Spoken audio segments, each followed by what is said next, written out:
नमस्कार, मैं हूं पंकज मटपाल और आज इस वीडियो में मैं दूंगा आपके कुछ सवालों के जवाब। तो शुरू करते हैं ये सवाल जवाब का सिलसिला। लेते हैं पहला सवाल जो पूछा है सोनू गुप्ता ने। सोनू गुप्ता ने बताया कि उनकी एज है 29 ईयर्स की और 4 म्यूचुअल फंड में इन्वेस्ट किया है। कौन सी है scheme? Motilal Oswal small cap fund, Motilal Oswal multi cap fund, ICICI Prudential pure equity retirement plan, white oak capital special opportunity fund. और 1 साल से इन्वेस्ट कर रहे हैं आप। 80,000 रुपीज़ इन्वेस्ट कर चुके हैं और आपने बताया कि सभी स्कीम में आपने लमसम इन्वेस्टमेंट किया है और आप जानना चाहते हैं कि 20 साल में यदि आपको 5 करोड़ चाहिए तो क्या यहाँ पर आपको बदलाव करना होगा और एक फंड और ऐड करना है आपको। तो आप जानना चाहते हैं कि क्या आपको जेएम स्मॉल कैप फंड में करना चाहिए या फिर बजाज स्मॉल कैप फंड में। तो पहले स्कीम की बात कर लेते हैं। आपके पास में already Motilal Oswal small cap fund है, मल्टी कैप भी है आपके पास में, रिटायरमेंट प्लान आपने लिया हुआ है प्योर इक्विटी, वो एक फ्लेक्सी कैप की तरह ही काम करता है, नहीं फ्लेक्सिबिलिटी है उसमें। तो large cap, mid cap, small cap सभी तरह के मार्केट कैप्स में एक्सपोजर है। और व्हाइट ओक कैपिटल का आपके पास स्पेशल अपॉर्चुनिटी फंड है, तो ये भी एक थीमेटिक फंड है, इसमें आप इन्वेस्ट कर रहे हैं। स्मॉल कैप ऐड करने की आपको ज़रूरत मुझे नहीं दिखाई दे रही है क्योंकि ऑलरेडी स्मॉल कैप फंड आपके पास एक है। इसके बजाय यदि आप एक मिड कैप फंड ऐड करेंगे तो वो एक बेहतर चॉइस रहेगी। और क्योंकि मोतीलाल ओसवाल की आपने 2 स्कीम ली हुई है तो Motilal Oswal mid cap fund otherwise मैं आपको रेकमेंड करता, लेकिन वो नहीं करूँगा। उसकी जगह पर मैं कहूँगा कि आप HDFC मिड कैप फंड को कंसिडर कर सकते हैं। अब बात करते हैं आपके टारगेट की। आपको यदि 20 साल में 5 करोड़ रुपया इकट्ठा करना है और जैसा आपने कहा कि अभी 80,000 रुपीज़ आप इन्वेस्ट कर चुके हैं, तो यदि आप SIP करना चाहें तो करीब 26,000 रुपया महीना आपको SIP करनी चाहिए। पर मंथ की 26,000 रुपीज़ की SIP आपको शुरू करनी चाहिए और फिर उसे आप 10% से हर साल बढ़ाते रहें तो 12% के CAGR पर आप करीब 5 करोड़ रुपये इकट्ठा कर सकते हैं 20 साल में। यदि इस वक्त पर आप 26,000 रुपीज़ की SIP नहीं शुरू कर सकते, जैसा मैंने कहा कि 26 की करनी चाहिए, तो आप 26,000 के बजाय कम की कर लें, जितनी भी आप कर सकते हैं, लेकिन फिर सिर्फ 10% से नहीं बल्कि समय समय पर आपको जो इंक्रीमेंट है, स्टेप अप करना है, वो ज़्यादा रेट से करना होगा। तो जब आपकी इनकम ज़्यादा बढ़ेगी उस वक्त पर और ज़्यादा कीजिए, जब पैसा लमसम में अवेलेबल हो तब आप टॉपअप कीजिए। तो इस तरह से आप अपने लक्ष्य को प्राप्त कर सकते हैं। लेकिन यदि मुमकिन है आपके लिए तो मैं कहूँगा कि 26,000 रुपीज़ पर मंथ की SIP आप शुरू कर दीजिए और 10% से स्टेप अप भी आप प्लान कर लीजिए। अगला सवाल जो मैं ले रहा हूँ पूछा है दुर्गेश कुमार पटेल ने। दुर्गेश जी, आपने कहा है कि आप 22,000 पर मंथ की SIP शुरू करना चाहते हैं और रिटायरमेंट के लिए आप कॉर्पस इकट्ठा करना चाहते हैं। 25 साल का आपका इन्वेस्टमेंट होराइजन है और 10% एनुअली स्टेप अप भी आप कर सकते हैं। और 25 साल में आपको कितना इकट्ठा करना है? 5 करोड़ रुपए। स्कीम जो आपने चुनी है वो है Parag Parikh flexi cap fund 5,000 rupees, Motilal Oswal large mid cap fund में 4,000, ICICI प्रूडेंशियल अपॉर्चुनिटी फंड में 4,000, बंधन स्मॉल कैप फंड में 4,000, Nippon India multi cap fund में 4,000 और white oak capital multi asset fund में 2,000 पर मंथ। ये स्कीम आपने चुनी है, SIP अभी शुरू करने की आप बात कर रहे हैं। तो फंड्स आपके पास सभी ठीक हैं, लेकिन आपके पास कोई डेडिकेटेड मिड कैप फंड नहीं है और आपको ज़्यादा एक्सपोजर लार्ज कैप पे मिल रहा है। Parag Parikh flexi cap, Motilal Oswal large mid cap और निपॉन इंडिया मल्टी कैप, बाकी भी जो फंड्स हैं स्मॉल कैप को छोड़कर आपको लार्ज कैप में एक्सपोजर ज़्यादा दे रहे हैं। तो मेरा सजेशन ये है कि आपको एक मिड कैप फंड ऐड करना चाहिए। तो या तो आप Motilal Oswal large and mid cap fund जो है उसे आप स्विच कर लें Motilal Oswal mid cap fund. हालांकि ये लार्ज मिड कैप फंड मेरे हिसाब से अच्छा है, लेकिन फिर भी यदि एक मिड कैप फंड रखेंगे पोर्टफोलियो में लॉन्ग टर्म के लिए तो ये बेहतर रहेगा। और यदि ये सभी फंड्स आपको रखने हैं और उसके अलावा आप एक फंड और ऐड कर सकते हैं तो फिर आप HDFC मिड कैप फंड को कंसिडर कर सकते हैं। और जहाँ तक टारगेट का सवाल है, 22,000 रुपया पर महीना यदि आप निवेश करते हैं और 10% से एनुअली स्टेप अप भी करते हैं तो 12% के CAGR पर 25 साल में आप करीब 8 करोड़ 66 लाख रुपीज़ इकट्ठा कर पाएंगे। हालांकि ये अमाउंट आपके टारगेट से काफ़ी बड़ा है, आप 5 करोड़ की बात कर रहे थे, लेकिन ये 8 करोड़ 66 लाख के आसपास इकट्ठा होता हुआ दिखाई दे रहा है। पर यदि हम बात करें इन्फ्लेशन की तो 6% का इन्फ्लेशन यानी महंगाई दर यदि हम मानकर चलते हैं तो 25 साल के बाद जो टोटल पैसा बनेगा 8 करोड़ 66 लाख के आसपास, उसकी वैल्यू करीब 2 करोड़ के आसपास ही रह जाएगी। तो इसके लिए आपको और भी ज़्यादा समय के साथ इन्वेस्टमेंट करना चाहिए ताकि आप इन्फ्लेशन एडजस्टेड 5 करोड़ रुपीज़ इकट्ठा कर पाएँ, ना कि जितना ये बन पा रहा है उतना ही रहे। और मुझे उम्मीद है जिस तरह से शुरुआत आपने की है, 25 साल बहुत लंबा वक्त होता है, आपकी इनकम कई गुना बढ़ेगी इस पीरियड में, तो 10% का स्टेप अप तो आप जारी रखें ही। जब इनकम ज़्यादा बढ़े तब आप और बढ़ाएं, लमसम में इन्वेस्ट करें ताकि आप लॉन्ग टर्म में इससे भी ज़्यादा वेल्थ क्रिएट कर पाएं। All the best to you. बढ़ते हैं आगे और लिखने अगला सवाल जो पूछा है SK सिंह ने। आपकी एज है 34 ईयर्स की और 3 फंड्स में आप इन्वेस्ट कर रहे हैं। पराग पारिक फ्लेक्सी कैप फंड में 4,000 rupees, Invesco India mid cap fund में 3,700 और साथ ही बंधन स्मॉल कैप फंड में 3,300 रुपीज़ पर मंथ की SIP चल रही है। साथ ही आपने बताया कि 4 लाख रुपीज़ आपने लमसम इन्वेस्ट किए हुए हैं और आपके पोर्टफोलियो की जो अभी वैल्यू है वो है 7,70,000 रुपीज़ की।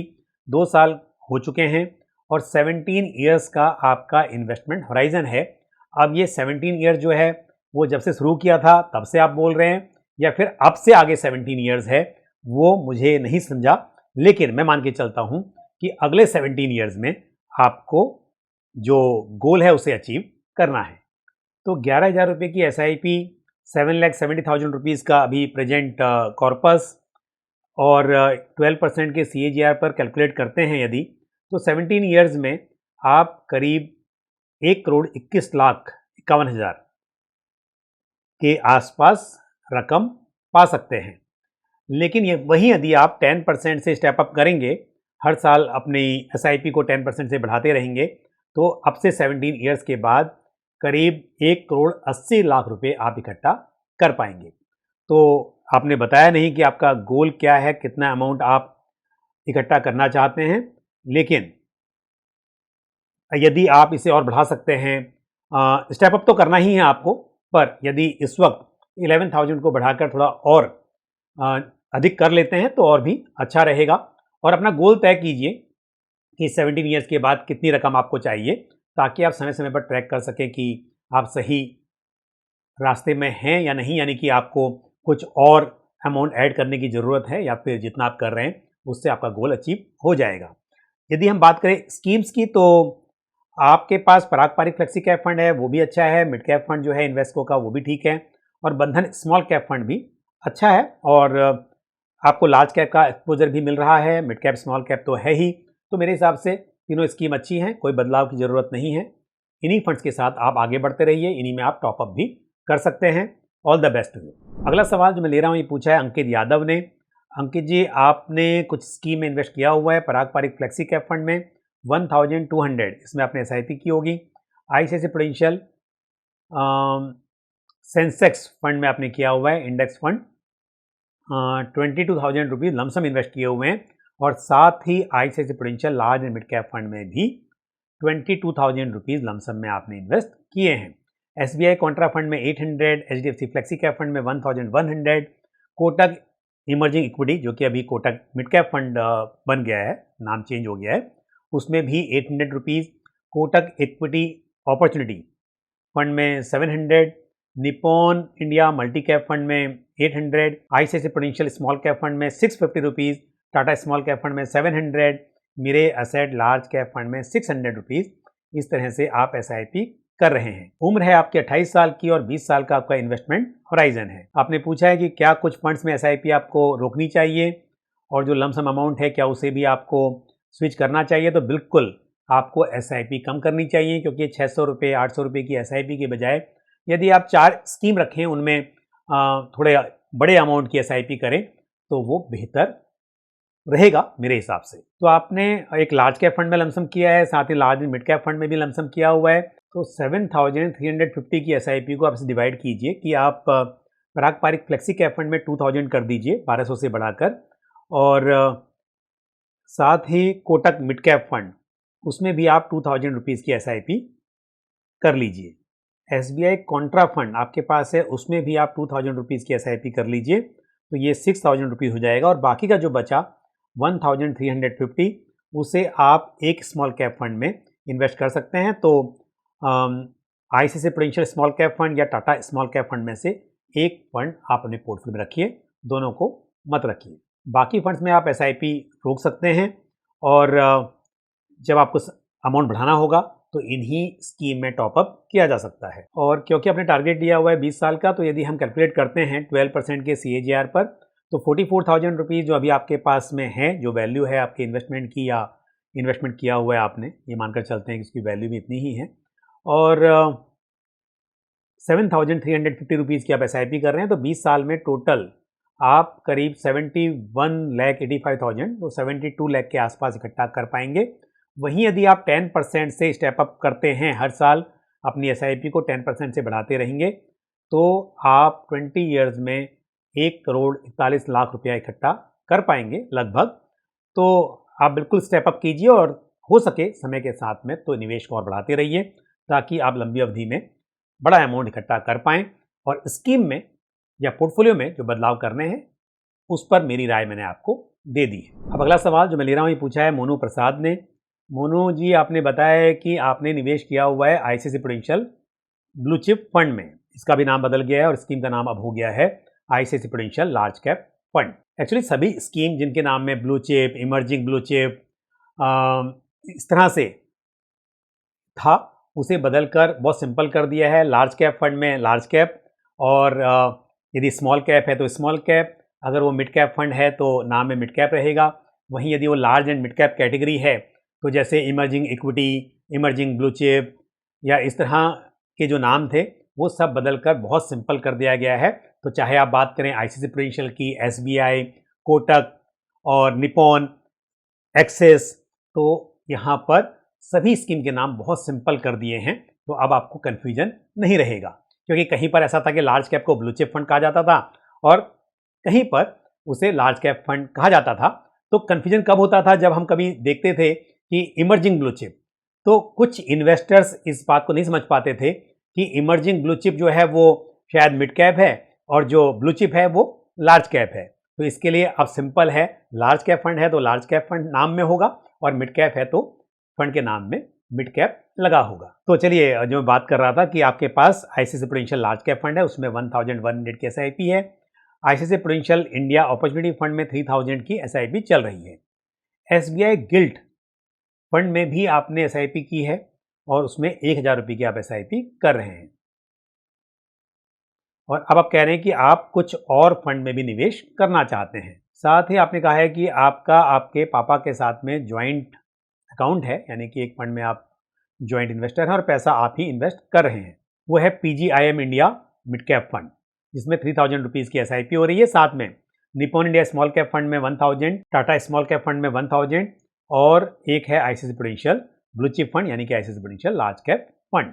तो आपने अपना पोर्टफोलियो शेयर किया है, और अपने फादर का पोर्टफोलियो, जहां पर आप ज्वाइंट अकाउंट होल्डर हैं, वो भी आपने शेयर किया, और कुल मिलाकर आप 11,100 रुपीज़ पर मंथ की SIP कर रहे हैं। आप अपने पोर्टफोलियो पर मेरी राय चाहते हैं, लेकिन आपने ये नहीं बताया कि आपको कितने समय के लिए निवेश करना है, निवेश की अवधि कितनी है। स्कीम सभी अच्छी हैं, लेकिन आपके पास क्योंकि एक गिल्ड फंड है, यदि आप पोर्टफोलियो में एसेट एलोकेशन के हिसाब से स्कीम को रख रहे हैं, तो बिल्कुल आप लॉन्ग टर्म के लिए इसे शामिल कर सकते हैं। और क्योंकि गिल्ड फंड है, तो लॉन्ग टर्म के लिए ही ये सही माना जा सकता है एसेट एलोकेशन के हिसाब से। हालांकि वेल्थ क्रिएशन के लिए हम इक्विटी पर ज़्यादा भरोसा रख सकते हैं। PGIM India mid cap fund जो है उससे बदला जा सकता है। उसकी जगह पर मुझे मिड कैप कैटेगरी में 2 फंड्स अच्छे लगते हैं, एक HDFC मिड कैप फंड और दूसरा है Motilal Oswal mid cap fund. बाकी किसी बदलाव की ज़रूरत नहीं दिखाई देती है, क्योंकि लार्ज कैप फंड भी आपके पोर्टफोलियो में है, स्मॉल कैप में 2 स्कीम ली हुई हैं, लेकिन दोनों मिलाकर टोटल 2000 रुपीज़ की SIP कर रहे हैं, तो बिल्कुल आप करते रहें। और बाकी जो फंड्स हैं वो ठीक हैं। एक सिर्फ मैंने आपको मिड कैप फंड में बदलाव की राय दी है, तो आप एग्जिस्टिंग फंड जो आपके पास है PGIM India mid cap fund, उससे स्विच कर सकते हैं या तो HDFC मिड कैप फंड में या फिर Motilal Oswal mid cap fund में। अब लेते हैं आज आखिरी सवाल जो पूछा है नरेंद्र नाथ धर ने। नरेंद्र जी, आपने कहा है कि आप मेरे फॉलोवर हैं और ग्रेट एडमायरर भी हैं, तो thank you very much Narendra ji. मुझे उम्मीद है कि जो जानकारी मैं शेयर करता हूँ वो आपको पसंद आती है। आपने इन्वेस्टमेंट किया हुआ है और अक्टूबर 2024 से आप कर रहे हैं। 6 साल का आपका इन्वेस्टमेंट होराइजन है और रिस्क एपेटाइट जो है वो मॉडरेट है। पोर्टफोलियो की वैल्यू अभी जो बताई है आपने वो है 3,21,000 की और 32,000 पर मंथ की आप SIP कर रहे हैं। 6 ईयर्स में 1 करोड़ का टारगेट है। तो पहले हम टारगेट ही चेक कर लेते हैं कि जितना निवेश किया जा रहा है क्या उससे टारगेट अचीव होना आसान है या फिर मुश्किल दिखाई दे रहा है। तो 3,21,000 आपके पोर्टफोलियो की वैल्यू है। 32,000 की आप SIP कर रहे हैं और 15% से हर साल आप स्टेप अप भी करेंगे, ऐसा आपने कहा है। 12% का CAGR मैं एज्यूम करके चल रहा हूँ। हालांकि रिटर्न्स गारंटीड नहीं होते हैं, लेकिन 12% के रेट से कैलकुलेट कर लेते हैं यहाँ पर हम और देखते हैं कितना पैसा बनता है। तो करीब 52,53,000 रुपीज़ आप एक्सपेक्ट कर सकते हैं 6 ईयर्स में। आपका टारगेट है 1 करोड़ का। या तो आपको निवेश बढ़ाना होगा या फिर निवेश की अवधि। तो यदि निवेश की अवधि नहीं बढ़ाते हैं तो फिर करीब 9 ईयर्स लगेंगे आपको 1 करोड़ रुपया इकट्ठा करने के लिए। 8 से 9 साल का वक्त आपको लग जाएगा। अगर आपको 6 ईयर्स में ही ये अचीव करना है तो फिर आप निवेश को बढ़ा सकते हैं। कितना बढ़ाना होगा ये देख लेते हैं। यदि आप 65,000 रुपीज़ की SIP करते हैं अभी, यानी कि जो आप 32,000 रुपये की SIP कर रहे हैं उसे बढ़ाकर 65,000 रुपीज़ कर देते हैं, हर साल 15% से स्टेप अप करते हैं, तब आप 6 ईयर्स में 1 करोड़ रुपीज़ इकट्ठा कर सकते हैं यदि आपको 12% की कंपाउंडेड एनुअल ग्रोथ मिलती है आपके इन्वेस्टमेंट पर। तो अब आप देखिए कि क्या आप निवेश को बढ़ा सकते हैं या फिर आपको निवेश की अवधि बढ़ाने की ज़रूरत है। All the best to you. और यदि आप इस वक्त पर अमाउंट ज़्यादा नहीं बढ़ा सकते हैं तो फिर एक काम आप ज़रूर कर सकते हैं कि समय समय पर टॉप अप करते रहिए। लमसम में पैसा अवेलेबल हो तो उसे आप इन्वेस्ट करते रहिए, उससे भी आपको फ़ायदा मिलेगा। लेकिन क्योंकि निवेश की अवधि बहुत लंबी नहीं है, कंपाउंडिंग का जो फ़ायदा होता है वो लॉन्ग टर्म में ज़्यादा मिलता है।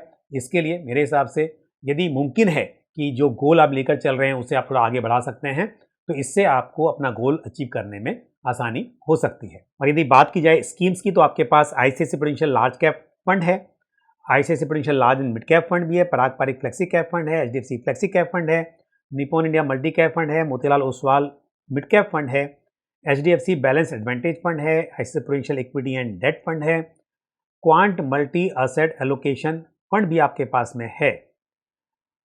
Quant multi asset allocation fund की परफॉर्मेंस कुछ समय से सही नहीं चल रही है। बाकी फंड सभी अच्छे हैं लेकिन फंड्स काफ़ी ज़्यादा हैं और मेरी एक राय है कि यदि आप quant multi asset allocation fund से निकलकर white oak capital multi asset allocation fund में चले जाएं तो शायद ये बेहतर हो सकता है। फंड्स ज़्यादा हैं लेकिन यदि आपका निवेश चल रहा है ऑलरेडी तो फिर रोकने की ज़रूरत नहीं है, आप इनके साथ आगे बढ़ सकते हैं। लेकिन और फंड्स ऐड ना करें, बल्कि इसकी जगह यदि आपको अमाउंट बढ़ाना हो तो सभी स्कीम्स अच्छी हैं और specially ICICI Prudential large and mid cap fund में Parag Parikh flexi cap, HDFC flexi cap, Nippon India multi cap, Motilal Oswal mid cap, इन फंड्स में SIP का अमाउंट बढ़ाया जा सकता है। और हालांकि पोर्टफोलियो में फंड्स जो आपके हैं वो सभी अच्छे हैं, लेकिन आपने जैसा कहा है कि आपका रिस्क एपेटाइट मॉडरेट है, तो 6 ईयर्स के इन्वेस्टमेंट होराइजन के हिसाब से पोर्टफोलियो अग्रेसिव है। आपके पास में एक अग्रेसिव हाइब्रिड फंड, एक मल्टी एसेट एलोकेशन फंड और एक बैलेंस एडवांटेज फंड है, लेकिन बाकी जो फंड्स हैं वो सभी प्योर इक्विटी फंड्स हैं, डाइवर्सिफाइड इक्विटी फंड्स हैं और पोर्टफोलियो अग्रेसिव है। यदि आप चाहते हैं कि पोर्टफोलियो में रिस्क थोड़ा और कम किया जाए तो फिर आपको मिड कैप, मल्टी कैप इस तरह के फंड्स में एलोकेशन कम करके और हाइब्रिड फंड्स में और बढ़ाना चाहिए। यदि निवेश की अवधि आप बढ़ा सकते हैं तो फिर स्कीम में बदलाव करने की ज़रूरत भी नहीं है और साथ ही गोल भी अचीव करना आपका आसान होगा। लेकिन यदि आपकी निवेश की अवधि नहीं बढ़ सकती है, किसी वजह से आपको 6 साल में ही टारगेट पूरा करना है, तो उस केस में मुझे लगता है कि आपको थोड़ा-सा पोर्टफोलियो का अग्रेशन कम करना चाहिए। तो आज मैंने इस वीडियो में कुछ प्रश्नों के उत्तर दिए और मुझे उम्मीद है ये जानकारी आपको पसंद आई होगी। आपके जो भी सवाल या सुझाव हों, आप कमेंट बॉक्स में पोस्ट करते रहें। आज के लिए बस इतना ही। इसी के साथ मुझे दीजिए इजाज़त। अगले वीडियो में फिर किसी इंपॉर्टेंट टॉपिक के साथ या आपके सवालों के जवाब के साथ आपसे मुलाकात होगी। धन्यवाद। जय हिंद। म्यूचुअल फंड निवेश बाजार के जोखिमों के अधीन है। योजना से जुड़े सभी दस्तावेजों को ध्यान से पढ़ें।